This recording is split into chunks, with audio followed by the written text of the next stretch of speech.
ورحمۃ اللہ وبرکاتہ۔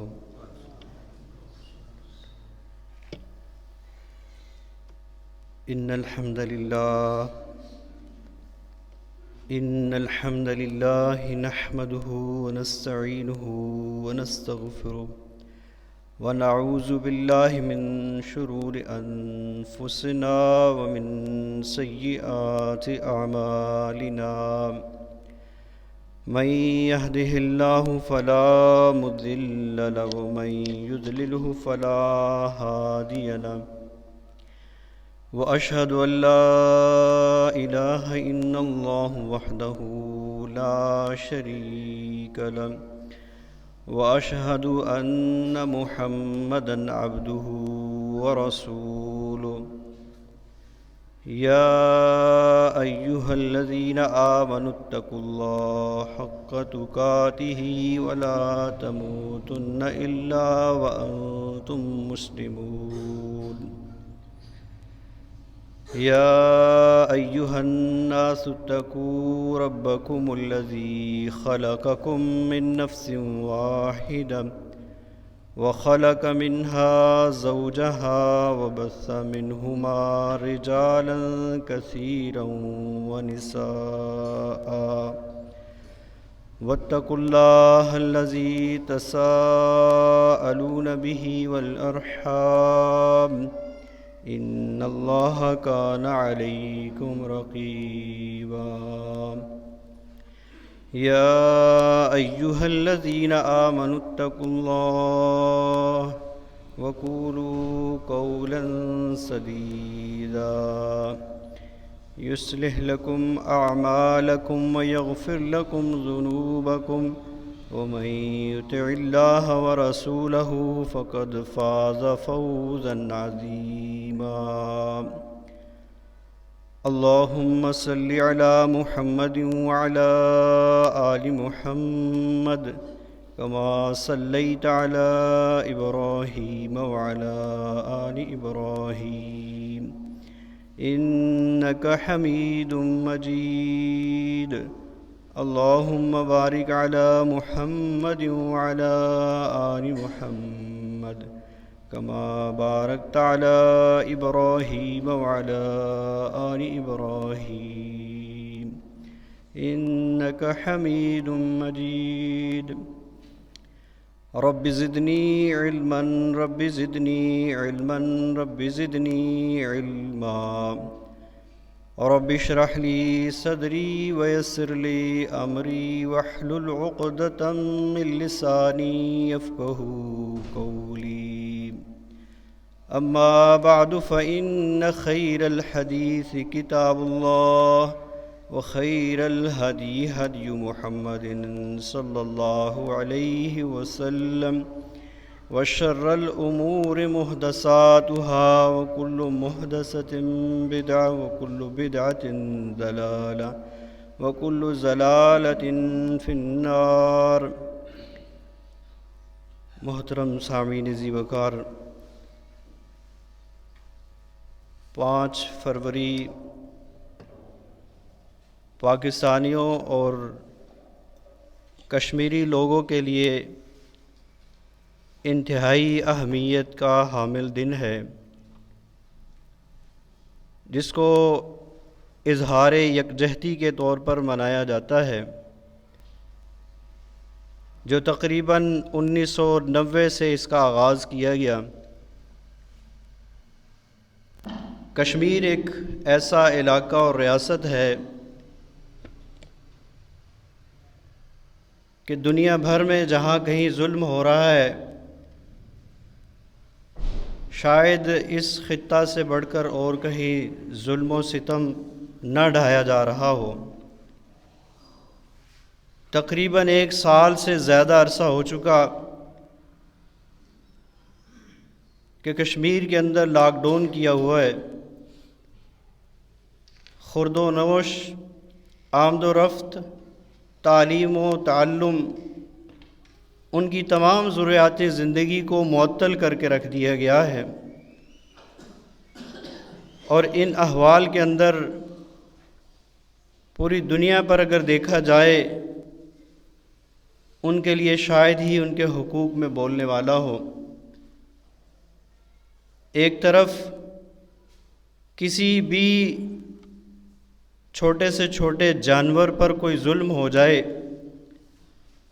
مغربی استعماری قوتیں اس پر اتنا سیپا ہوتے ہیں، چیختے اور چلاتے ہیں، دنیا میں ڈھنڈورا پیٹتے ہیں کہ ان مخلوقات پر ظلم نہیں ہونا چاہیے، لیکن 73 سالوں سے جو ایک مسلم معاشرے کے اکثریت والے حصے پر ظلم و ستم ہو رہا ہے، اس پر کسی کی توجہ نہیں ہے، اس پر کوئی بولتا نہیں ہے، کوئی آواز نہیں اٹھاتا۔ اس کی کیا وجوہات ہیں کہ ان پر یہ ظلم و ستم مسلسل کیوں ہو رہا ہے؟ سب سے بنیادی چیز دیکھی جائے تو یہ بھارت کا غیر منصفانہ اس پہ قبضہ ہے کہ جب پاکستان آزاد ہوا، ہندوستان کی تقسیم ہوئی، اس وقت سے ہی اس کو متنازع بنا دیا گیا۔ اہل اسلام کا کیونکہ تقسیم پاکستان ہی اس بنیاد پر ہوئی تھی کہ جن علاقوں میں مسلمانوں کی اکثریت ہے وہ علاقے اہل پاکستان کے ساتھ ہوں گے، وہ پاکستان بنیں گے، اور جہاں پر ہندوؤں کی اکثریت ہے وہ ہندوستان کے ساتھ رہیں گے۔ تقریباً 47 اور اس سے پہلے تک کشمیر کے اندر 95% مسلمانوں کی تعداد بتلائی جاتی ہے، لیکن ناحق اور ظلم کرتے ہوئے بھارت کا ایک ناجائز مطالبہ ہے کہ جب کشمیر کا اس وقت حکمران سکھ وہ بھارت کے ساتھ الحاق چاہتا تھا، صرف اسی بنیاد کو وہ آڑ بنائے ہوئے رکاوٹ کھڑی کر رہے ہیں، مسلمانوں کو آزادی نہیں دیتے، جبکہ ان کا حق بھی اور جس مطالبے پر پاکستان کی تقسیم کی گئی تھی اس کے مطابق بھی اہل کشمیر پاکستانیوں کے ساتھ ملنا چاہتے ہیں۔ آج تک ان گنت قربانیوں کے بعد بھی ان کا دعویٰ اور نعرہ اور قربانیاں اور جذبات مسلمانوں کے ساتھ ہیں، پاکستان کے ساتھ ہیں۔ وہاں پر اگر پرچم لہراتے ہیں اور اس کے لیے قربانیاں پیش کرتے ہیں تو اہل پاکستان کا اتنی زیادہ قربانیاں دینے کے باوجود بھی ان کے تقریباً 3 نسلیں قربانیاں دیتے ہوئے گزر چکی، اور تیسری نسل قربانیاں دے رہی ہے، لیکن وہ بھارت کے ساتھ اب بھی الحاق کو پسند نہیں کرتے۔ 73 سالہ ظلم و ستم کی دوسری وجہ اسلامی ممالک کا باہم اختلاف ہے، اتحاد اور یکجہتی نہیں ہے، مسلمان آپس میں متحد نہیں ہیں۔ مسلمانوں جن کے پاس سرمایہ ہے، افواج ہے، سلطہ ہے، پاور اور طاقت ہے، جن کی بات اگر وہ دنیا میں منوانا چاہیں ان کے پاس ہولڈ ہے، وہ اختلافات کا شکار ہیں، وہ ذاتی اور عارضی مفادات کے پیچھے لگے ہوئے اختلافات کا شکار ہو کر اس مسئلے پر سنجیدہ نہیں ہے، اور اللہ احکم الحاکمین کا یہ عذاب اس وقت آیا کرتا ہے جب اتحاد نہ رہے، اختلاف ہو جائے، پھر اللہ کی مدد و نصرت نہیں اترتی، پھر ایسے مسائل کیا، پھر کئی ایک مسائل کھڑے ہوتے ہیں، ان کا حل سوائے اتحاد کے اور کچھ نہیں نظر آتا۔ 73 سال بیت جانے کے ساتھ مسئلہ کشمیر جو کا تو اور اس سے بھی بڑھ کر پریشان کن مراحل میں جو جا رہا ہے، اس کی بنیادی وجہ ایک یہ بھی ہے کہ مسلمانوں کی آپس میں دشمنیاں ہیں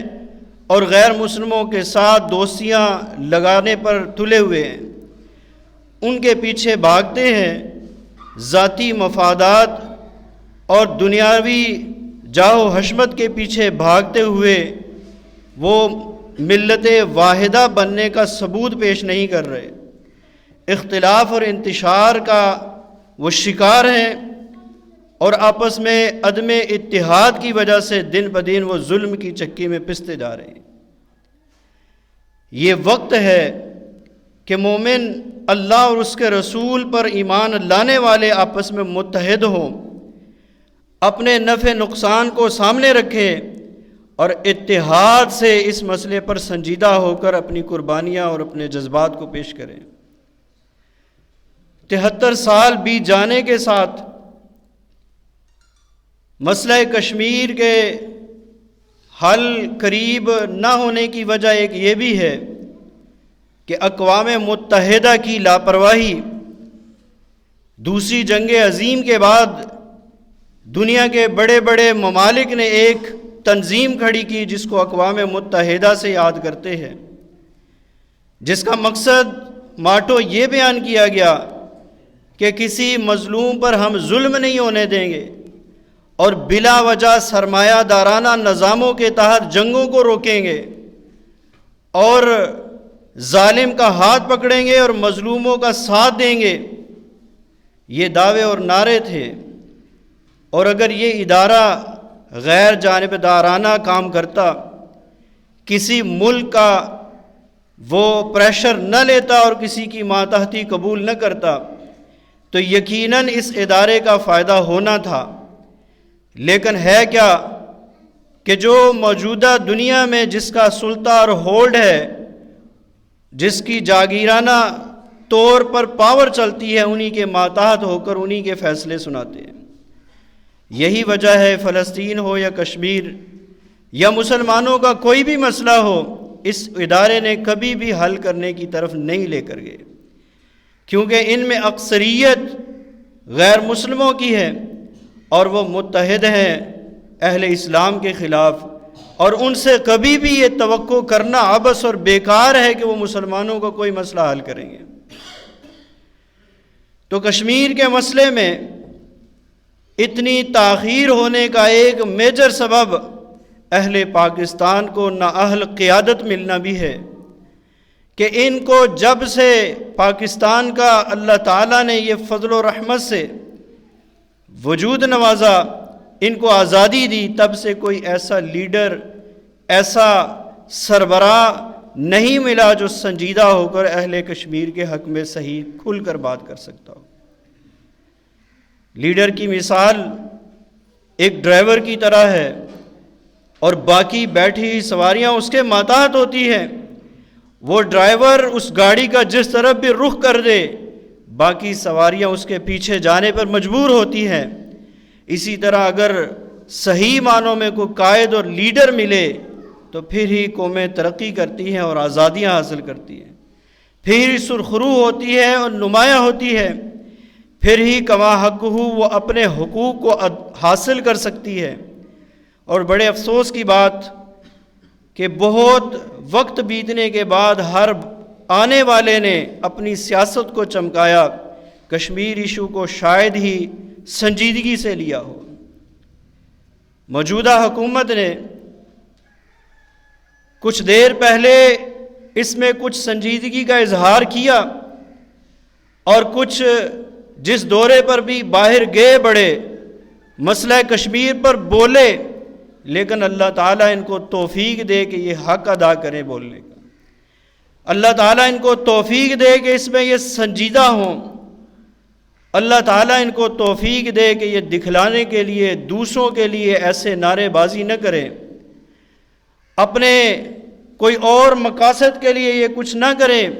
بلکہ اس میں سنجیدہ ہو کر قربانیاں پیش کریں۔ اللہ تعالیٰ انہی سے کام لے لے، ہم دعا گو ہیں۔ محترم سامعین، مسئلہ کشمیر کا یہ حل لیٹ سے لیٹ ہونے کا سبب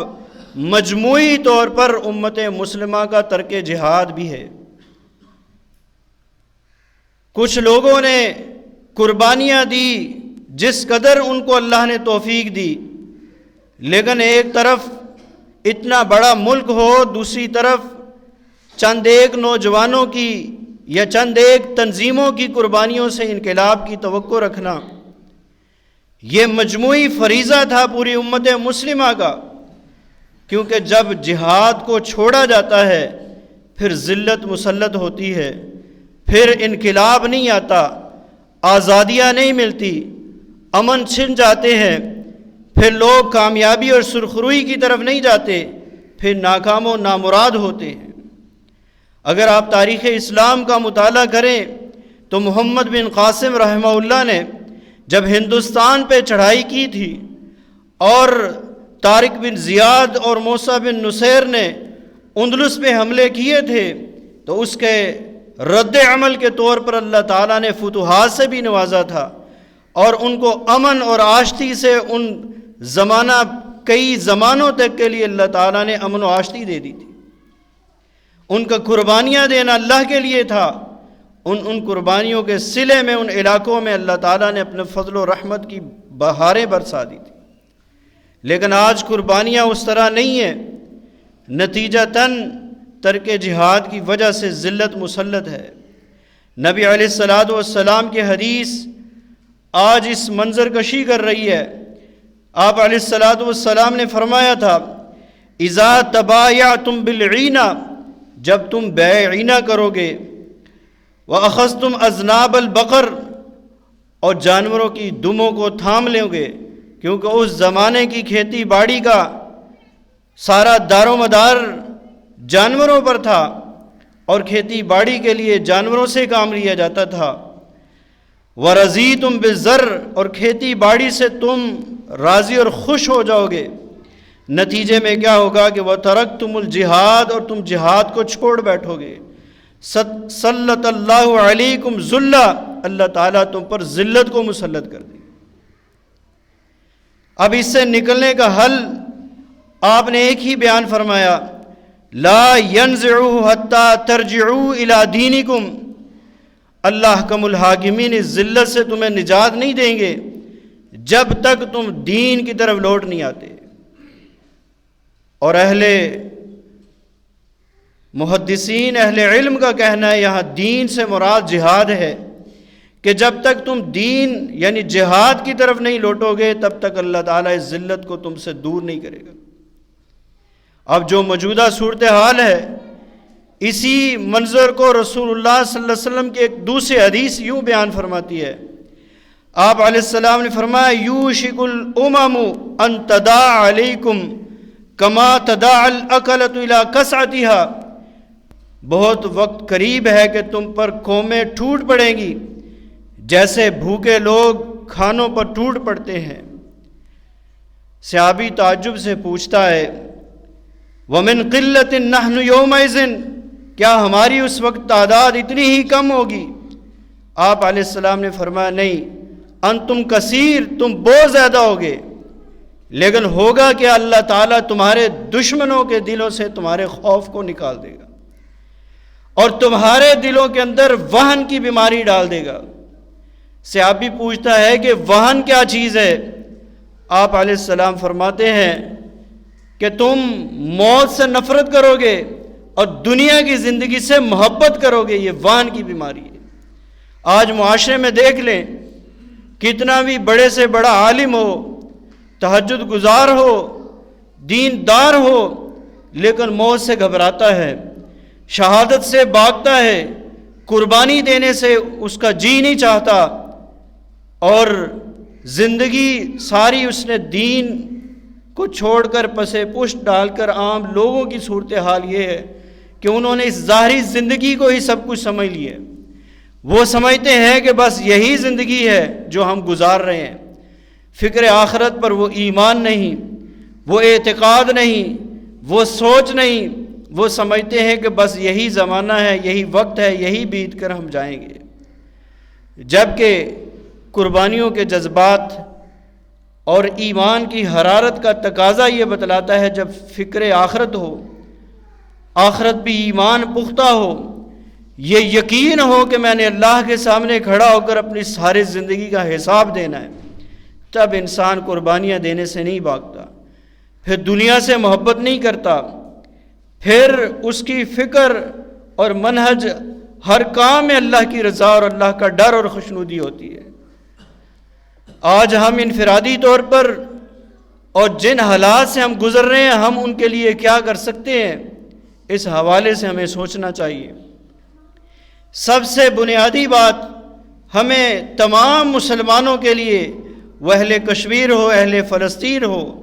یا دنیا میں کہیں بھی وہ مظلوم ہو، ہم پر لازم بنتا ہے ایک مسلمان ہونے کے ناطے کہ ان کو اپنی دعاؤں میں اور ہر دعا میں یاد رکھے، اور وہ انفرادی ہو، اجتماعی ہو، وہ تہجد کی دعا ہو، وہ کسی موقع کی دعا ہو، ہماری دعا ان کے لیے ضرور ہونی چاہیے۔ اور اس کا فائدہ کیا ہوگا؟ صحیح مسلم کے اندر نبی علیہ السلام کی حدیث ہے، جو شخص کسی غیر مسلمان کے لیے، جو غائب ہے، حاضر نہیں ہے، موجود نہیں ہے، اس کے حق میں دعا کرتا ہے، اللہ رب العالمین کی طرف سے ایک فرشتہ اس کے لیے وہی دعائیں اس کے حق میں مانگ رہا ہوتا ہے۔ جب ہم ایسے مظلوموں، مقہوروں، ناداروں کے لیے دعائیں کریں گے کہ اللہ ان کو اس ظلم و ستم سے نجات دے، تو انشاءاللہ الرحمن اللہ تعالی ہمیں بالعلا اس سے نجات دے گا۔ دوسرا حق، ہمیں ان کی پریشانیوں کو اپنی پریشانی سمجھنا چاہیے کہ وہ کس انداز سے لاک ڈاؤن کے اندر گھروں میں محصور زندگی گزار رہے ہیں۔ کبھی وہ منظر تو یاد کیجئے کہ ہمیں گھروں میں بند کر دیا جائے، کھانا پینا معطل کر دیا جائے، تعلیم و تعلم ہماری منقطع ہو جائے، اسکول، کالجز اور ہاسپٹل سب بند کر دیے جائیں، گھر سے باہر نکلنے پر تشدد ہو، اور جو باہر نکلے اس کو جان تک کی قربانی دینا پڑے، ایسا منظر اگر بن جائے تو کیا صورتحال بیتتی ہے۔ ہمارے معاشرے میں تو اگر کہیں لوڈ شیڈنگ ہو جائے، کہیں موبائل سروس ہی بند ہو جائے، تو ہم اپنے آپ پر کیا جذبات میں مبتلا ہو جاتے ہیں۔ کبھی ایسے مسلمانوں کے بارے میں بھی سوچئے جن کے لیے نہ کوئی تعلیم ہے، نہ ترقی کا کوئی موقع ہے، ہجرت کرنا چاہیں تو ہجرت کرنے نہیں دی جاتی، اور ایک ہی مطالبہ ہے ان سے کہ لا الہ الا اللہ محمد الرسول اللہ کو چھوڑ کر ہم سے مل جاؤ، اور وہ اس کلمے پر ڈٹنے کی وجہ سے یہ قربانیاں دے رہے ہیں، ورنہ ان بیچاروں کا کیا ان کا معاملہ، کیا ماجرا ہے، کیا ان کا جرم ہے جس کی وجہ سے وہ اتنے ظلم و ستم کا شکار ہو رہے ہیں۔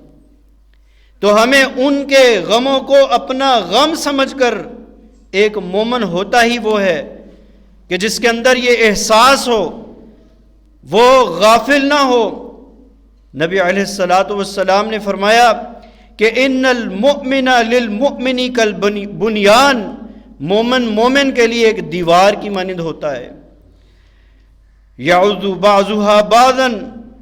بعض اس کا یشد بعضها بعضا، بعض اس کے بعض کو تقویت دیتا ہے، ایک دوسرے کو وہ قوت دیتے ہیں، وہ مضبوط کرتے ہیں۔